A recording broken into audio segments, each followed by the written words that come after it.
Hi, my name is Nadia Zafar and I am from Pakistan. I studied all of my childhood, my middle school and high school in Pakistan, and after college, I worked there for 5 years as well. I'm just going to talk a little bit about the education that I received in Pakistan and what I know about it, and generally what my experience was there. I went to a private school. It was, in fact, a convent school was set up by a Catholic church present in my city of Karachi. Private schools are very, very common in Pakistan, especially in the cities, because private education is probably the only option of going to get a complete education in classrooms where teachers come and where there's actual instruction. The public school system is it's quite bad in Pakistan. There's not much monitoring. They have very low budgets, and the system has just constantly deteriorated over the years. So parents have no options but to send their children to private schools. Now, private schools also range from good ones to bad ones to really bad ones because there's not really proper monitoring of these schools that spring up in every little house and every little building floor around the city. So we have schools in small houses which don't even have a garden or a yard for the children to play in, but they're schools. So they're students cooped up in these small classrooms, and that's where they learn their lessons, and that's school for them. I was fortunate enough to go to a proper private school, and I took all my lessons and education from there. Now, another issue in education in Pakistan is the systems of education that we follow.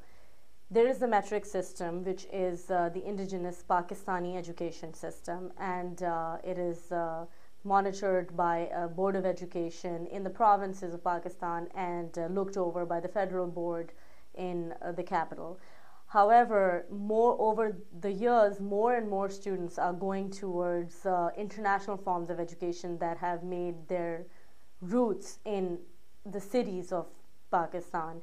And so most students now in the cities of Karachi, Lahore, Islamabad, Faisalabad, and other cities, they will opt for international systems of education. And one of the most prominent ones is international examinations held by the Cambridge University and the Oxford University in England. And I also took my O levels, which is the Cambridge University exams, and then went on to do my A levels. So we opted for the Cambridge University system. Now, of course, that does benefit us in the sense that we are getting an international level education while being in Pakistan, and we are learning English as a first language. All of our subjects are done in English. But it also is a disadvantage because, for example, subjects that are our own, such as Pakistan studies or Urdu, which is the language we speak, are sidelined by these systems, and they are there just for the sake of being there, but there is not really much of an option to push forward and excel in these subjects as we should, being students, being Pakistani students. So that is somewhat of an issue in Pakistan in terms of education and the education that I experienced while I was there.